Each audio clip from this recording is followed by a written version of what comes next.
watu wangu. Leo nataka niongee na watu wangapi? Watatu. Nataka niongee na polisi, niongee na pastor, niongee na mwalimu. Alafu watu wangu tuongee hii story tuone. Kama wewe ni mtoto wa kwa watu watatu nimetaja. Mbona ndio watu wale watu wako na wale wanafanya discipline inakuwa kwa hii dunia, kwa hii Kenya yetu. Kupata mwalimu, kupata polisi, kupata pastor. Mbona hakuna mtoto, huwezi pata mtoto wa pastor, kwa mwalimu na polisi? Watoto wao wote hakuna mwenye utapata wako straight hivi. Kwa nini? Watu wangu nataka mniambie, mtoto wa pastor, wa mwalimu, wa karao, mbona huwezi pata watoto wao wakiwa straight hivi? Nao ndio watu wa discipline. Kwani wakipea watu wengine discipline kuwa wanasahau wao, ama ni nini huwa inafanyika? Unapata mtoto wa pastor akiamua kuwa mlevi anakuwa mlevi kabisa.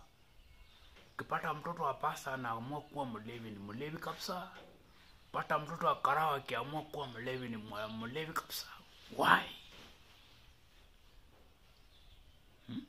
Nao ndio watu wa discipline. Kwani kidiscipline watoto wengine wenu huwa mnashindwa ama ni nini inafanyikanga? Nataka mniambie leo, mapasta, mapolisi na walimu, ni nini inafanyikanga kwa watoto wenu? Na watoto wengine mnawapea discipline wanakuwa sawa, na wenu ni nini huwa inafanyika? Ukipata mtoto wa karao, mtoto wa polisi, mwalimu mmoja tu unapata wametoka wakiwa fit, lakini unapata wengine wote chibaje. Wako na mambo zao tu. Mambo hazieleweki, mambo hazisongi.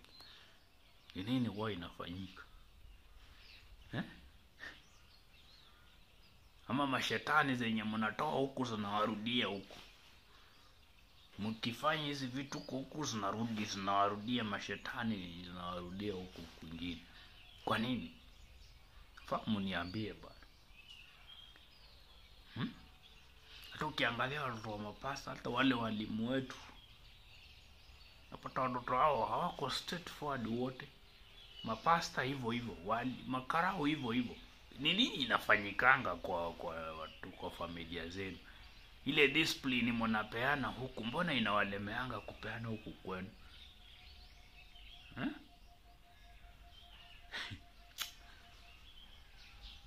Mdiscipline hata kwenu. Mambo ikiwa sawa huku kwenu pia kumesimama. Usitengeneze kwa jirani na kwako kuna chomeka. Unazima moto kwa neighbor na kwako kuna chomeka. Tangulia uzime kwako ndio uzime kwa neighbor bwana. Biblia inasema jipende wewe, penda jirani vile unajipenda wewe mwenyewe, lakini tangulia kwako ndio uzime kwa mwingine. Usipende kwa mwingine na kwako kuna chomeka. Hapana.